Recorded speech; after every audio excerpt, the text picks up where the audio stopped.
এই পর্বে আমরা চিত্রকূট দণ্ডামী রিসোর্ট থেকে ভবানীপাটনা হয়ে এসেছিলাম উড়িষ্যার ভঞ্জনগর নেচার ক্যাম্পে।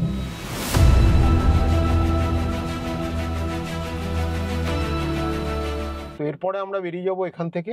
কোথায় যাচ্ছি অরণ্যা? ভঞ্জনগর। ভঞ্জনগরে কেন যাচ্ছি জানো? একটু স্টে করতে আর একটু রিল্যাক্স, মানে এত ঘন্টা জার্নি। ঠিক তাই, কারণ এখান থেকে যদি আমি খড়গপুর ডাইরেক্ট যাই তাহলে আমার মোটামুটি 20 ঘন্টা 22 ঘন্টা লেগে যাবে। 20 ঘন্টা 18 ঘন্টা তো বটেই লেগে যাবে। সেটা এই বুড়ো হাড়ে আর সম্ভব না, বুঝলে? বুড়ো হাড় বলেও না, খুব স্ট্রেইন পড়ে জানো তো। দুজন ড্রাইভার থাকলে তখন ঠিক আছে। হ্যাঁ, না রাহুল অনেকটা কভার করে, কিন্তু তাও তো ভয় লাগে না? এবং আননেসেসারি আমি অতটা করব কেন? আমি কি সেই একটা কথা শুনেছিলাম যে দর্শন দেনে আয়ে হো ইয়া দর্শন করনে আয়ে হো, মানে আমি কি শুধুমাত্র জাস্ট ড্রাইভ করতেই এসেছি? আমি তো এনজয় করতেও এসেছি। আমার গাড়ির সানরুফে দিয়ে একটা স্ট্যান্ডে করে অস্মোটাকে উপরে তুলে দিয়েছি। জানি না কেমন লাগছে দেখতে।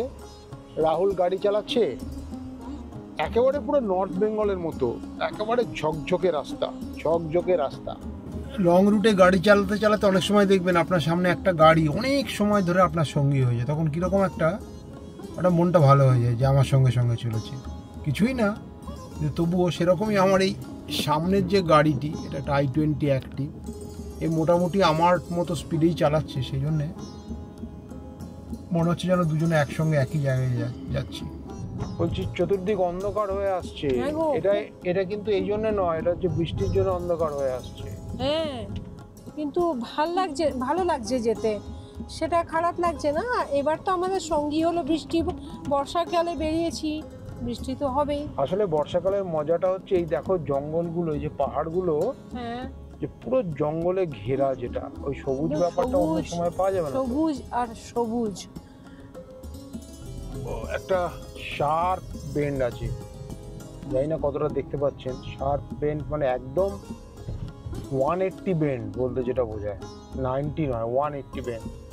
মানে আমার মুখ সোজা এইদিকে হলো, এবার দেখুন আমি কোন দিকে যাচ্ছি। কিন্তু রোড অথরিটিও প্রচুর সাবধানতা দিয়েছে, প্রচুর ওই ব্যারিয়ার দিয়েছে ব্যাপারগুলোকে আর একটু ইয়ে করার জন্য, ইজি করার জন্য। ঘুমিয়ে পড়লে নাকি ও? দেখি কে কি করছে। হ্যাঁ, জেগে আছি। জেগে আছে তো? হ্যাঁ গো, ভালোই লাগছে। ঘুম তো আছে সারাদিনই, আজকে ঘুম জাগা ঘুম, পুরো অরুণাচলের মতন লাগছে জানো তো। একদম। এইবার কিন্তু কুয়াশার রাস্তায় চলে আসছে। হ্যাঁ, একদমই অরুণাচল।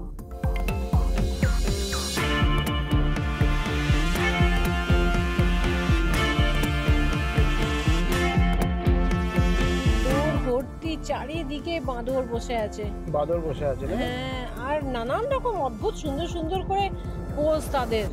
না, এদের ওই যেটা বলেছিলাম, সব জায়গাতেই দেখলাম এদের ধান্দা হচ্ছে কেউ যদি কিছু খেতে দেয়, হ্যাঁ, সেটা একেবারেই অনৈতিক এবং বেআইনি। আমরা কিন্তু ছত্তিশগড় ছেড়ে উড়িষ্যায় ঢুকে পড়েছি, বুঝলে?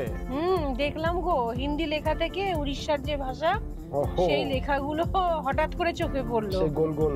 হ্যাঁ, ভাষা। ঠিক। রাস্তা কিন্তু মোটামুটি প্রথম দিকে একটুখানি ঝামেলা হলো, এখন কিন্তু বেশ ভালোই আছে। কিন্তু এবং সবচেয়ে বড় কথা দেখো, কোনো হাইওয়ে নয় কিন্তু। হ্যাঁ, এটা কিন্তু উড়িষ্যার রাস্তাটা। এই ছবিটা নাও, এই উড়িষ্যার রাস্তাটা ভালোই, যে রাস্তা দিয়ে আমরা এখন যাচ্ছি। হ্যাঁ, এরকম রাস্তা থাকলে হয়, তবে ওই আর কি, যে দু সাইডে শুধু সবুজ গো, কি ভালো লাগছে। মেঘলা ওয়েদার, রোদ থাকলে আরেকটু চকচক করতো, কিন্তু খারাপ লাগছে না। চারপাশে বিভিন্ন রকমের চাষের জমি, মূলত চাষ হয়েছে। কি বলতো এগুলো ধানই তো? না, ওই দূরে দেখা যাচ্ছে সেটা ভুট্টা। এই যে ভুট্টা ধানও রয়েছে। হ্যাঁ, ধান আর ভুট্টা মিক্সড। এত বড় রাস্তা আমার একার পক্ষে চালানো বড় চাপ, আর রাস্তার কন্ডিশনও মাঝে মাঝেই খারাপ হচ্ছে। ওই জন্যে রাহুলকে বললাম, রাহুল একটুখানি চালা। ও কিছুক্ষণ চালাবে, আমি যতটা পারি রেস্ট নেবো। ঘুম তো হয়তো আসবে না, একটু তন্দ্রার মতো ঘন্টাখানেক একটু রেস্ট নিয়ে চাঙ্গা হয়ে আবার চলবে। এইভাবেই, এই ফর্মুলাতেই আমরা চলছি। হ্যাঁ, এটাই nature camp site, nature camp dam side, এটা হচ্ছে ভঞ্জনগরের।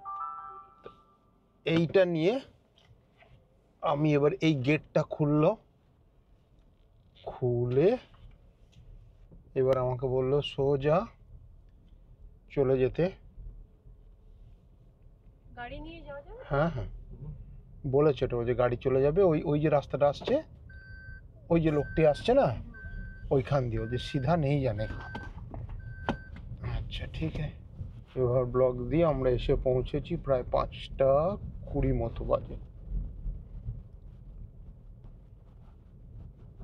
নেচার ক্যাম্পগুলো এদের বেশ একটা চতুর্দিকে বন জঙ্গল ঘেরা জায়গাতেই থাকে। ডেবরিগড়টা যেরকম অনেকটা ভেতরে ছিল, এটা অতটা না হলেও এই হয়ে গেল আমাদের। এর অনেকগুলো আরও আমরা পরে ঘুরে দেখব, আপাতত আমরা ঘরটায় যাই। এটাই হচ্ছে আমরা যে টিম্বার হাউস, যেটা উডেন কটেজ, সেটা ঠিক আছে। আচ্ছা ওকে, ঘরটা একবার দেখা যাক প্রথমেই, নোংরা না করে। বাহ, সবই টিম্বারের। একটা সাইডে নিশ্চয়ই, আচ্ছা ওয়ার্ড্রোব, হ্যাঁ একটা ওয়ার্ড্রোবও রয়েছে। বাহ বাহ বাহ বাহ, সুন্দর, ভালো। টয়লেট রয়েছে, সবই রয়েছে। আমরা তাহলে এবার লাগেজগুলোকে করি চলে, এবং খুব কাছেই একেবারে গাড়িটা রাখা যায়। এই 4-5টায় বারান্দা রয়েছে 4-5টাতে। সুন্দর। Good morning. Good morning. একটা দারুণ সকাল, ভীষণ সুন্দর সকাল। এখন আমরা আছি, কোথায় আছি? আমরা আছি ভঞ্জনগরে আছি। ভঞ্জনগরে খুব খালি, মানে টুরিস্ট নেই মোটেই, কিন্তু মানে জায়গাটা যেখানে আছি না, অসাধারণ জায়গা, ভারী সুন্দর। ভীষণই সুন্দর জায়গা। একবার 4-5টা একবার দেখা, 4-5টা মানে কি, সামনে একটা লেক রয়েছে, লেকটা দেখুন, দেখাই। দেখুন ড্যামটা, যেটা ড্যামের সামনের দিক দিয়ে সূর্যোদয় হচ্ছে, মানে ফ্যান্টাবুলাস। আমরা এখন আস্তে আস্তে লেকের দিকে যাওয়ার চেষ্টা করছি। ও তোমার এইখানটা এসো। দাঁড়াও, এইটাই আরে তোমার ফুলই আছে এখানে, তোমার ফুলের ক্ষেত আছে এখানে।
সুন্দর একটা চিলড্রেন পার্ক রয়েছে, বাচ্চারা এসে খেলতে পারে।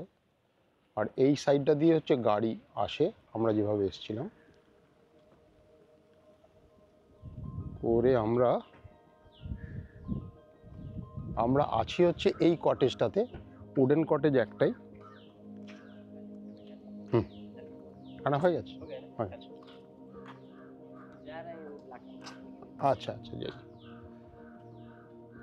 তো এইখানে চারপাশে গোল করে তাঁবুগুলো রয়েছে, মাঝে হচ্ছে এরকম বসার জায়গা আছে, আর পুরোটা জুড়ে বাগান। এখন বর্ষাকাল বলে বাগানের কোনো ফুল গাছের সেরকম দেখা নেই, ফুল গাছের জন্য তৈরি করছে এরা বাগান।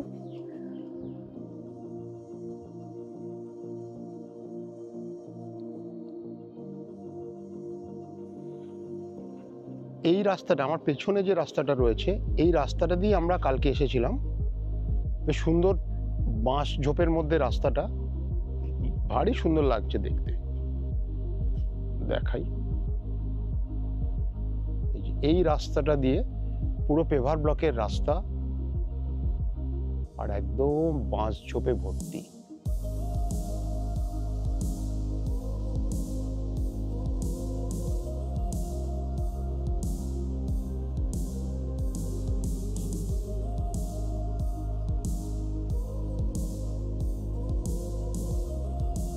পুরো ক্যানোপি বলতে যা বোঝায়,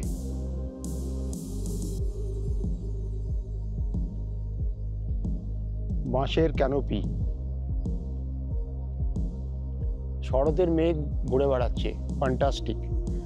এদের আবার একটা সুন্দর একটা কি বলি, এটাকে ভিউইং টাওয়ারই বলি নাকি রে, সামনে যেটা একটা ভিউইং টাওয়ার রয়েছে, বেশ সুন্দর। চলুন সেখানটাতেই যাই, সেখান থেকে এই ড্যামটা দেখা যায় দারুণ। আজকেই বলছিলাম না যে আমাদের এখানে একটা ভিউইং গ্যালারির দরকার। এই হচ্ছে সেই ভিউইং গ্যালারি, এরা অলরেডি তৈরি করে রেখেছে।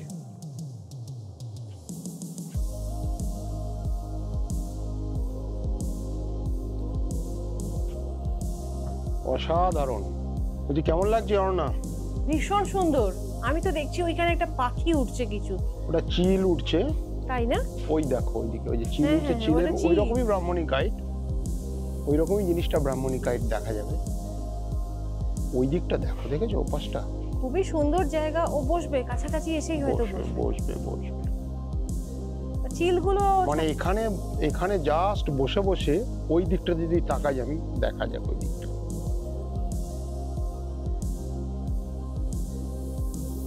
প্রচুর পাখি আছে এখানে, একটু খুঁজে নেওয়া আর কি। মানে আকাশও যেরকম, দূরে সেরকম হচ্ছে তোমার মেঘলা হয়ে আছে তো জিনিসটা। চকচকে ওয়েদার আজকে, দারুণ দারুণ দারুণ। Good morning. আজকেই সকালে আমরা ভঞ্জনগর থেকে বেরিয়ে যাব, আজকেই খড়গপুর চলে যাব সোজা। এখান থেকে বারকুল হয়ে হাইওয়ে ধরবো, হাইওয়ে ধরে সেখান থেকে সোজা। এই কদিন আমরা যে ঘুরলাম, এই কদিন যে রোড ট্রিপ করলাম, আমার জীবনের এত বড় road trip, continuous road trip এই প্রথম।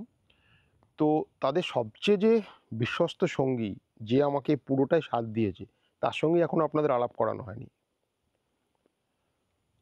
আমার গাড়ি ব্রেজা অটোমেটিক।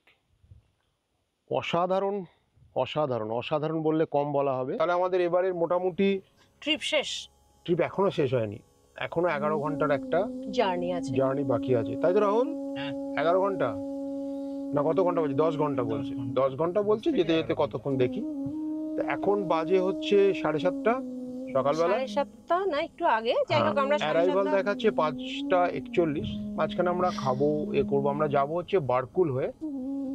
আমরা স্টার্ট করছি ভঞ্জনগর ক্যাম্প থেকে, নেচার ক্যাম্প থেকে। এই হচ্ছে ভঞ্জনগর। ভালো লাগলো জায়গাটা, কিন্তু জায়গাটা বেশ সুন্দর এবং বেশ একটা গা ছমছমে সুন্দর একটা, মানে বেশ একটা নিরিবিলি ইকো কটেজ বলতে যা বোঝায়, এটা ঠিক সেই রকম। কিন্তু ছোট তো মেইনটেইন করেছে, আর এটা ফরেস্ট ডিপার্টমেন্টের আন্ডারে। হ্যাঁ, সবগুলো ফরেস্ট ডিপার্টমেন্টের আন্ডারে, কিন্তু এখানে ফরেস্টের অফিসটা বোধহয় খুবই কাছে। আচ্ছা আচ্ছা, সেই জন্য এই জায়গাটার বেশ ভালো। একদিনের জন্য সুন্দর সময় কাটে। যাই হোক, এখানে বলতে হবে এই গেটটা দিয়ে বলার আর কিছু নেই। এটা হর্ন মারবো, খুলে দেবে। বাহ, ঘরটা বেশ সুন্দর। এটা অফিস, ঘরটা বেশ সুন্দর করেছে তো। হ্যাঁ, এটা এই গেটটাও দেখো কি সুন্দর, একটা গাছের মতো। আমি করেছি গাছের মতো গেট, ছবিটা তুলেছি, কিন্তু ঘরটার ছবি তুলতে ভুলে গেছিলাম। আচ্ছা, চললাম, টাটা, বাই বাই। আবার আসবে তো একবার? ওই হরিণ দেখতে আসবো আমরা। নিশ্চয়ই আসবো, নিশ্চয়ই। হরিণ দেখতে এখানে থাকতে হবে অ্যাকচুয়ালি, কিন্তু হবে না। আর আসবো না বললেই না, মনটা তখন খারাপ হয়ে যায়। ঠিক, মনে হয় যে বয়স হয়ে যাচ্ছে, এ করে যাবো। অলওয়েজ হচ্ছে বলবে আবার আসবো।